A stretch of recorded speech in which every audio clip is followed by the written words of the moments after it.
प्रिय मित्रों, जैसा कि आप जानते हैं कि कोई भी रोगी जिसको जब कोई प्रॉब्लम आती है वो बेसिकली तभी एक मेडिकल अटेंशन के लिए किसी डॉक्टर या किसी हॉस्पिटल में जाता है बेसिकली।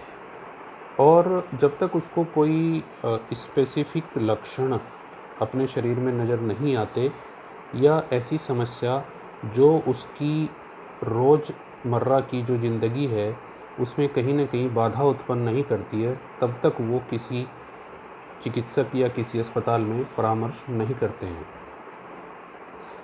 कई बार एक बात ये महत्वपूर्ण होती है कि क्या ये संभव है कि रोग उत्पन्न होने से पहले हम आने वाले रोग के बारे में क्या पता लगा सकते हैं? क्या ये संभव है कि कुछ लक्षण जो शरीर में हमारे उत्पन्न हो रहे होते हैं, क्या उन लक्षणों को देख करके हम आने वाली या भावी व्याधि के बारे में या भावी रोग के बारे में क्या पता लगा सकते हैं? निश्चित रूप से कोई भी रोग होता है वो अचानक से नहीं आता है। वो कहीं न कहीं कुछ छोटे-छोटे लक्षण, छोटी-छोटी वार्निंग्स हमको देता है। प्राकृतिक रूप से हमारा जो शरीर है वो किसी भी शरीर में कोई भी बाधा जब उत्पन्न होती है तो उसका प्राकृतिक रूप से निराकरण करने का भरसक प्रयास करता है, और जब वह निराकरण नहीं कर पाता है तब फाइनली जो है वो लक्षण उत्पन्न होते हैं।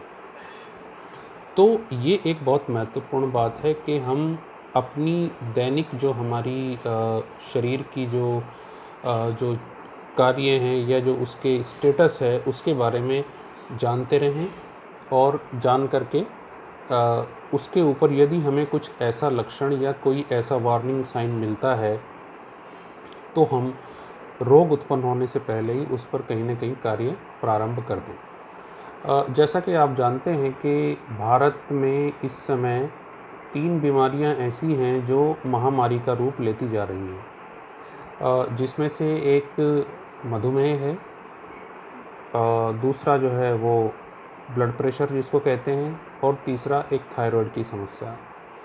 पहले हम देखते थे कि थायराइड की समस्या केवल कुछ फीमेल पेशेंट्स में ज़्यादा होती थी, लेकिन अब फीमेल और मेल दोनों पॉपुलेशन इससे बराबर रूप में अफेक्टेड हो रहे हैं। तो सबसे पहले बात करते हैं डायबिटीज़ की। डायबिटीज़ के रूप में अब भारतीय पूरे वर्ल्ड में, पूरे विश्व में नंबर 1 पर हैं। हम विश्व का अधिकांशतया डिजीज़ बर्डन कैरी कर रहे हैं, और बात इसमें ये आती है कि एक शेर है कि मर्ज बढ़ता गया जो दवा की, हो ऐसे मर्ज पर लानत खुदा की। तो जितनी इसकी एडवांसमेंट हो रही हैं, जितनी ज़्यादा ड्रग डेवलपमेंट इसमें हो रहा है, बीमारी उतनी ही अधिक बढ़ती जा रही है। ये भारत जैसे देश के लिए एक निश्चित रूप से एक चिंता का विषय है। तो क्या ऐसा हो सकता है, या ऐसी क्या कोई चीज़ है जिससे हम ये पता लगा सकें कि हम ये पता लगा सकें कि आने वाले समय में क्या हम मधुमेह या सिंपल रूप में कहें कि डायबिटीज़ मेलाइटिस से प्रभावित होंगे या नहीं होंगे। नॉर्मली आप देखते होंगे कि कई बार आपके डॉक्टर्स, जैसे आपकी ब्लड शुगर बढ़ जाती है तो वो कहते हैं कि आप प्री डायबिटिक हो, और इस अवस्था में ऐसे लोगों का मानना है कि कोई ख़ास लक्षण नहीं होते। लेकिन ऐसे बहुत सारे लक्षण हैं जो भविष्य में शुगर होने के द्योतक होते हैं या होना शुरू हो जाती हैं। मैं छोटे छोटे लक्षणों की यहाँ पे चर्चा करता हूँ। जैसे आपने देखा होगा कि जो कान में जो वैक्स होता है या कान का मैल जिसको हम लोग कहते हैं, यदि वह सामान्य से अधिक बढ़ना शुरू हो जाए तो ये एक लक्षण होता है डायबिटीज़ का। दूसरा लक्षण होता है जो बाल हैं, बालों में स्नेहता, यानी कि जैसे कि थायराइड में बाल जो होते हैं, हेयर जो होते हैं, वो थोड़ा कोर्स और ड्राई हो जाते हैं। इसके ठीक विपरीत जो प्री डायबिटिक्स होते हैं या जिनमें जो है डायबिटीज़ होने की संभावनाएं होती है, वहाँ पे जो हेयर हैं उसमें थोड़ा सा ऑयली और आपस में चिपकने जैसी स्थिति ये वाली होनी शुरू हो जाती है। और इसके अलावा भी जैसे अनायास जो है थकावट का होना, कुछ जो है श्रम का होना, या कुछ कुछ लोगों को हाथों पैरों में थोड़ी सी पसीना या जलन जैसी अनुभूति होने लग जाती है। इस प्रकार से हम ये देख सकते हैं कि यदि सामान्य रूप से हमें कुछ ऐसा लग रहा है कि हमारे शरीर में ये बात पहले नहीं थी लेकिन अब ये बात होनी शुरू हो गई है, तो हमें सचेत हो जाना चाहिए और कुछ आगे फ्यूचर के लिए कुछ टेस्ट कराने प्रारंभ कर देना चाहिए। दूसरा विषय आता है हाइपरटेंशन का। एक्चुअली हाइपरटेंशन होता क्यों है, ये क्या है? एक बहुत ही लेमन टर्मिनोलॉजी में हम ये कह सकते हैं कि शरीर का कुछ इस प्रकार का है, जैसे हम जानते हैं कि एक सेंट्रल पंप होता है, पानी है जैसे धरती से पानी निकाला जाता है, उसका एक सेंट्रल पंप होता है और वो बाहर पाइप के जरिए पानी को खेतों में नालियों के थ्रू भेज देता है। तो इसी प्रकार से जो हार्ट है वो एक सेंट्रल पंपिंग स्टेशन है और वो चारों तरफ जो रक्त वाहिकाएँ हैं जिनको हम आर्टरी कहते हैं, उनमें ब्लड को आगे भेजता है। मूल रूप में ये बात सबको स्वीकार लेनी चाहिए कि हमारी जो आर्टरीज़ हैं उनकी हेल्थ जितनी अच्छी होगी उतना ही हमारी आयु ज़्यादा होगी। यदि हमारी रक्त वाहिकाएँ यानी कि आर्टरीज़ क्लियर हैं, उनमें अंदर की तरफ उनकी दीवार थिक नहीं हुई है, मोटी नहीं हुई है, हार्ड नहीं हुई है, उनमें लचीलापन है, उनके अंदर किसी प्रकार का फैट नहीं जमा हुआ है या कोई ऐसे सब्सटेंसेस, हार्ड सब्सटेंसेस नहीं बने हुए हैं और उनमें लचीलापन है, तो निश्चित रूप से ये हमारी एक अच्छी आयु की ओर संकेत करता है। जैसे जैसे आयु बढ़ती है ऐसे ऐसे इन आर्टरीज़ में हार्डनिंग होती चली जाती है और सबसे जो समस्या वाली बात है वो होता है जो डायबिटिक्स होते हैं बेसिकली, उनमें अंदर की तरफ जो एथीरोमा यानी कि फैट का एक प्लेग जम जाता है और उसी के साथ जो है जब रक्त तेज़ी से वहाँ से निकलता है तो कुछ थक्का बन के उसके ब्लॉक होने की संभावनाएं होती हैं, जिससे कि सारी समस्याएं उत्पन्न होती हैं। तो ये रक्त वाहिकाएँ यदि संकुचित हो जाती हैं या थोड़ा हार्डनिंग हो जाती है, वहाँ पे जो प्रवाह है वो टाइट हो जाता है, तो ऑब्वियसली हार्ट को अधिक पंप करना पड़ेगा, हार्ट को अधिक शक्ति लगानी पड़ेगी, जिससे कि ब्लड प्रेशर बेसिकली बढ़ जाता है। इसके अलावा और भी बहुत सारी चीज़ें होती हैं, ये केवल एक छोटा सा मैंने कारण बताया। और जो प्राइमरी हाइपरटेंशन होता है यानी कि जिसका कोई एक स्पेसिफिक कारण नहीं होता, दूसरे तो कुछ बीमारियों की वजह से भी हो जाते हैं, जैसे किसी को अगर किडनी की बीमारी है तो भी उसको ब्लड प्रेशर बढ़ जाएगा, या किडनी के ऊपर एक ग्लैंड होती है जिसको एड्रिनल ग्लैंड कहते हैं, वहाँ भी जो है शुगर बढ़ जाएगा उसमें कोई प्रॉब्लम होने की वजह से। इसके अलावा भी कुछ एक और डिजीज़ होती हैं, कुछ हार्मोनल डिस्टर्बेंसेस होते हैं, वहाँ से भी ब्लड प्रेशर बढ़ जाता है, बट वो सेकेंडरी होते हैं, वो बहुत कम होते हैं। अधिक जो मात्रा होती है वो बढ़ती आयु के साथ प्राइमरी हाइपरटेंशन उसको कहते हैं और कुछ लोग उसको एसेंशियल हाइपरटेंशन भी कहते हैं। ये जो यूजुअली 40s में यानी कि 40 वर्ष की आयु के आसपास होता है, आजकल थोड़ा पहले होने लगा है, यानी कि 30-35 से भी वो प्रारंभ होने लगा है। तो उसमें इन रक्त वाहिकाओं की जो स्थिति है और हमारे हार्ट की जो पंपिंग कैपेसिटी है उसका एक बहुत बड़ा रोल होता है। तो अब इसका पता कैसे लगाया जाए? नॉर्मली मेरा ये मानना होता है कि जब भी ब्लड प्रेशर बढ़ना शुरू हो तो एकदम से दवाइयों को शुरू नहीं किया जाना चाहिए। देखिए, शुगर और ब्लड प्रेशर की जो भी दवाइयाँ हैं वो डिजीज़ ख़त्म नहीं करती हैं, केवल उसके लक्षणों को निम्न कर देती हैं। यानी कि विभिन्न प्रतिक्रियाओं द्वारा जो बढ़ा हुआ ब्लड प्रेशर है उसको कम करती हैं, लेकिन जो मूल कारण है उसको वो दूर नहीं करती। इस बात का ध्यान रखा जाना चाहिए। यदि हम किसी डिजीज़ से मुक्त होना चाहते हैं और उसको इफ़ेक्टिवली कंट्रोल करना चाहते हैं तो हमको कहीं ना कहीं अपने लाइफ स्टाइल में परिवर्तन करने होंगे। हम तभी उसको एक अच्छे तरीके से नियंत्रित कर पाते हैं, अन्यथा दवाइयों के सहारे आप एक लंबे समय तक जो है केवल उसको नियंत्रण कर सकते हैं और तब भी कहीं ना कहीं समस्याएं उत्पन्न होने की संभावनाएं अवश्य रहेंगी।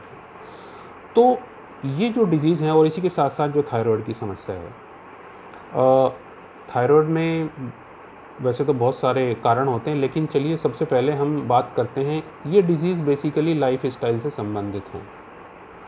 हमारा लाइफ स्टाइल एंटायरली चेंज हो गया है। फूड हैबिट्स एंटायरली चेंज्ड हैं, एक्सरसाइज हैबिट्स एंटायरली चेंज हैं, और इसके अलावा जो स्ट्रेस लेवल है वो बहुत बढ़ा हुआ है। हर आदमी स्ट्रेस में है। आप समझ सकते हैं कि रोड पर चलते हुए, गाड़ी ड्राइव करते हुए ज़रा सा किसी को टच भी हो जाए तो वो एकदम से ऐसे उग्र स्वभाव से आपके पास आता है लड़ाई करने के लिए। इससे ये साबित होता है कि हमारी सोसाइटी में कहीं ना कहीं एक वो ओवर स्ट्रेस्ड है। कारण उसका क्या है? बहुत सारे कारण हैं। आप सब इसके बारे में विस्तार से चर्चा करने की आवश्यकता नहीं है। तो अब हम मूल रूप में ऐसा क्या करें कि हम इन चीज़ों को नियंत्रण में रख सकें? देखिए, मैं जैसे पहले कहता हूँ कि किसी भी बीमारी के ट्रीटमेंट से सबसे पहले उसके बारे में जान लेना चाहिए कि वो उत्पन्न होने वाली है, और उसको उत्पन्न होने से रोकने के लिए हमें वो सारे लाइफ स्टाइल में चेंज करने पड़ेंगे जो उस चीज़ के लिए आवश्यक है। इसके अतिरिक्त और क्या क्या जो सिंपलेस्ट पॉसिबल चीज़ें होती हैं जो आप अपने डेली रेजिम में या जो हमारी दिनचर्या है उसमें आंशिक रूप से परिवर्तन करके कर सकते हैं, ये संभव है। देखिए, हम अपने शरीर के लिए आधा घंटा निकाल सकते हैं, ये कोई बहुत बड़ी बात नहीं है। ऐसा एक्सक्यूज़ मूर्खता है कि हमारे पास समय नहीं है। एक्चुअली जो लोग सर्वाधिक व्यस्त होते हैं उन्हीं के पास सर्वाधिक समय होता है, और जो लोग व्यस्त नहीं होते हैं उनके पास समय बिल्कुल नहीं होता है। ये सत्य है, क्योंकि वो समय का सदुपयोग करना नहीं जानते हैं। तो अपनी बॉडी के लिए आधा घंटा देना कोई बहुत बड़ी बात नहीं है। और इस आधे घंटे का सदुपयोग हम कैसे कर सकते हैं? पहली बात, जो लोग योगासन या योगाभ्यास से परिचित हैं उनके लिए सबसे अच्छा जो मेथड है वो योग ही होता है। योग से अच्छा कुछ भी नहीं है। योग सबसे बढ़िया उपाय है किसी भी चीज़ को, अपनी बॉडी को लचीला बनाने के लिए। बहुत सारे लोग ये बात कहते हैं कि हम जिम में जाते हैं और जिम में जा कर के हम एक्सरसाइज करते हैं, हमारी बॉडी फिट है। एक्चुअली वो एक मसल बिल्डअप प्रोग्राम है, लेकिन बॉडी की फ्लेक्सिबिलिटी वहाँ पर नहीं है। बॉडी की फ्लेक्सिबिलिटी के लिए या तो आप एरोबिक्स करें, जो हर किसी के लिए संभव नहीं है, लेकिन योगासन एक ऐसी चीज़ है कि जो बहुत आसान है। आप अपने घर में यथासंभव सुबह थोड़ा सा समय निकाल करके 15-20 मिनट का आप 2-4 व्यायाम जो आपके लिए सूटेबल हों, किसी योग्य आचार्य से पूछ करके उसको प्रारंभ कर सकते हैं। ज़रूरी नहीं कि आपको हमेशा आप उसके कुछ मूल सिद्धांत सीख करके आप घर पे उसको स्वयं कर सकते हैं, और अपने जो घर के अन्य सदस्य हैं उनको भी इसके लिए प्रेरित कर सकते हैं। तो सबसे जो साधारण और आसान तरीका है वो है योग। दूसरा, फूड हैबिट्स। देखिए, हमारे जो भारत की जो खान पान की हैबिट्स थी वो बहुत स्पेसिफिक होती थी। पहले लोग बहुत मेहनत करते थे, खेतों में काम करते थे, हार्ड वर्किंग होते थे, इसलिए उनकी डाइट में फ़ैट सब्सटेंसेस बहुत ज़्यादा होते हैं, क्योंकि उनको एनर्जी चाहिए होती है, और कार्बोहाइड्रेट भी काफ़ी होता था। लेकिन अब स्थितियाँ पूर्ण रूप से बदल चुकी हैं। हमारा जो एक्सरसाइज है बॉडी का, वो बिल्कुल ऑलमोस्ट नेग्लिजिबल हो चुका है। जहाँ तक मैं बात कर रहा हूँ शहरों की तो छोड़िए, गांव में भी अब लगभग यही स्थिति है। कोई बहुत अंतर वहाँ पर नहीं है। वहाँ भी सामान्यतया इसी प्रकार से लोगों के लाइफ स्टाइल हो रहे हैं। तो अब चूँकि हमारा जो सेडेंट्री लाइफ स्टाइल है वो हमारे लिए समस्या उत्पन्न कर रहा है, इसलिए हमें अब क्या करना है कि हमें अब अपनी डाइट में परिवर्तन करना है। डाइट में क्या परिवर्तन करना है कि हमको कार्बोहाइड्रेट को छोड़ देना है, उसको नमस्ते कर देनी है। चीनी या इस तरीके की चीज़ें उनको छोड़ दीजिए। यदि आपको चीनी की क्रेविंग होती है या शुगर चाहिए होती है तो चीनी के स्थान पर जो खांड है, खांड का प्रयोग आप कर सकते हैं। मीठे में जहाँ तक संभव हो तो फ्रुक्टोज़, यानी कि फल से जो फल का जो फ्रुक्टोज़ है उसको भरपूर मात्रा में लें। जितना चाहें उतना लें, कोई भी समस्या नहीं है। फलों का सेवन शरीर के लिए हानिकारक नहीं है। दूसरी बात, जो खाने में हमारी सामान्य हैबिट्स हैं, चाहे वो वेजिटेरियन हैं चाहे वो नॉन वेजिटेरियन हैं, अपने हिसाब से वो अपनी सामान्य फूड हैबिट्स को जारी रख सकते हैं। हमें अपने भोजन में चीनी की मात्रा को कम करना पड़ेगा। यदि एक्सरसाइज हम कम करते हैं तो हमें चीनी की मात्रा को निश्चित रूप से कम करना पड़ेगा। चीनी की मात्रा अधिक होना बिल्कुल भी स्वास्थ्य के लिए उचित नहीं है। अब रही बात फ़ैट की। देखिए, कुछ मात्रा में घी का सेवन उचित है। कारण कि बहुत सारे फैट सोलुबल विटामिन है, जैसे विटामिन ए और डी है, वो आंत में फ़ैट की उपस्थिति में ही एब्जॉर्ब होते हैं। तो थोड़ा बहुत फ़ैट लेने में कोई नुकसान नहीं है। जो लोग ऐसा कहते हैं कि फ़ैट से समस्या अधिक उत्पन्न होती है, मेरा व्यक्तिगत तौर पर जो अनुभव है उसमें थोड़ा बहुत घी लेने में कोई नुकसान नहीं है, उससे बिल्कुल भी फ़ैट नहीं बढ़ता है। फ़ैट की जो समस्या उत्पन्न होती है वो मीठा खाने से ही होती है। प्रमेह या जो डायबिटीज़ मेलाइटस है, उसके कारणों में देखिए, हमारे जो एंशिएंट टेक्स्ट हैं, पर्टिकुलरली जो महर्षि चरक है, उन्होंने बहुत ही अच्छी एक बात कही है। आप ज़रा ध्यान से सुनिए कि क्या क्या कारण हैं कि जिन कारणों से ये मूत्र के यानी कि यूरिनरी डिसऑर्डर्स उत्पन्न होते हैं। पर्टिकुलरली प्रमेय यानी कि जो क्वालिटेटिव जो यूरिन का जो क्वालिटेटिव स्टेटस है उसमें डिरेंज होना। तो उसमें केवल डायबिटीज़ ही नहीं है बल्कि और बहुत सारे ऐसे यूरिनरी डिसऑर्डर्स हैं। उसके कारण क्या है? सबसे पहला है आस्या सुखम। आस्या कहते हैं कि एक अच्छे यानी कि बेड पर, मतलब जो बहुत ही सॉफ्ट बेड हो, वहाँ पे बैठे रहना। Prolong sitting, continuous sitting without doing any exercise, आस्या सुखम, ये पहला कारण है। दूसरा है स्वप्न सुखम, सोते रहना, कि आपको जब भी समय मिले तभी आप सो गए। पर्टिकुलरली जैसा आप जानते हैं कि रात में सोना चाहिए और दिन में नहीं सोना चाहिए, लेकिन दिन में भी जब मौका मिला सो गए।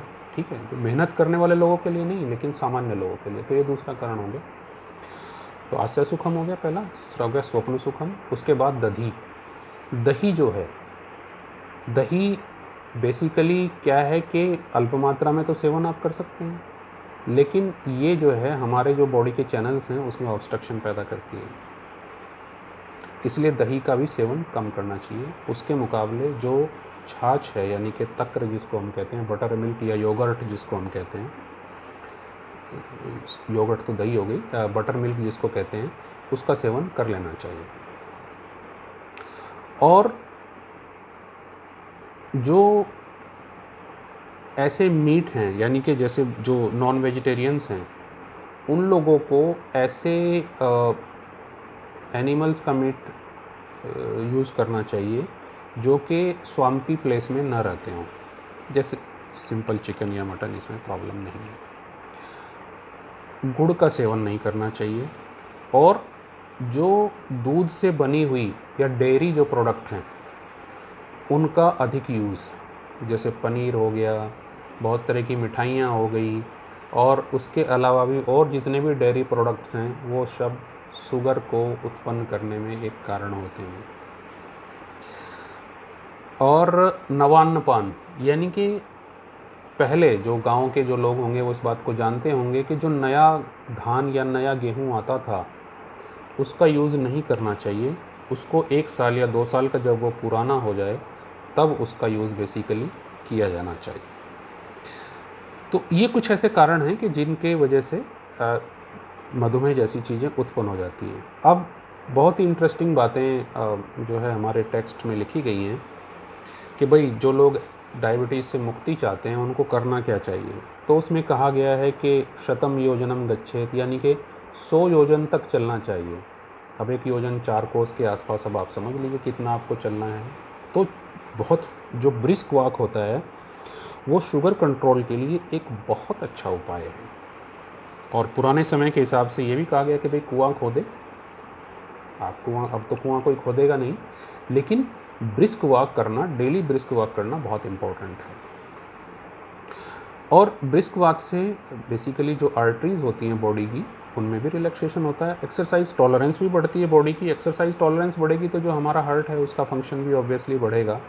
तो और अब बात ये बचती है कि हम खाए क्या। देखिए, खाने के लिए और बहुत सारी चीज़ें होती हैं। फ्रेश जो फूड होता है बेसिकली, जिसमें फ्रूट्स होते हैं, इसका भरपूर मात्रा में सेवन करना चाहिए। फ्रूट्स हमेशा खाने चाहिए। और जो रसेदार जो भी सब्जियां हैं, जैसे खीरा है या ककड़ी है, या जो गर्मियों के मौसम में आने वाले तरबूज या ये हैं खरबूजा है, इसको बहुत भरपूर मात्रा में सेवन करना चाहिए। खीरा ज़रूर खाना चाहिए हमेशा। दोपहर में खाने के पहले उसको लेना चाहिए।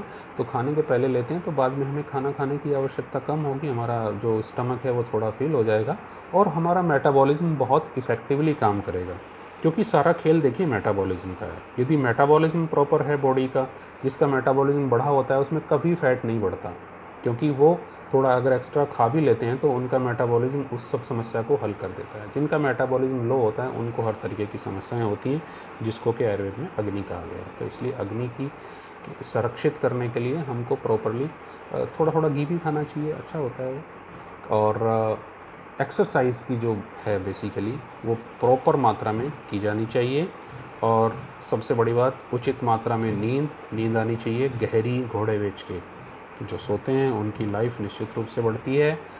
और इसके अलावा किसी के प्रति दुर्भाव न रखें, ताकि आप हमेशा टेंशन फ्री रहें, मन को नियंत्रित रखें, किसी पे गुस्सा न करें, शांत भाव से जीवन जिएं। ईश्वर ने जीवन जिया है, किसी को हानि पहुंचाने के लिए नहीं जिया है। सबका भला सोचें, सबके लिए काम करें और खुद भी प्रसन्न रहें और दूसरों को भी प्रसन्न देखें। बस इतना ही मेरा मानना है। तो आज के लिए इतना ही। बहुत बहुत धन्यवाद।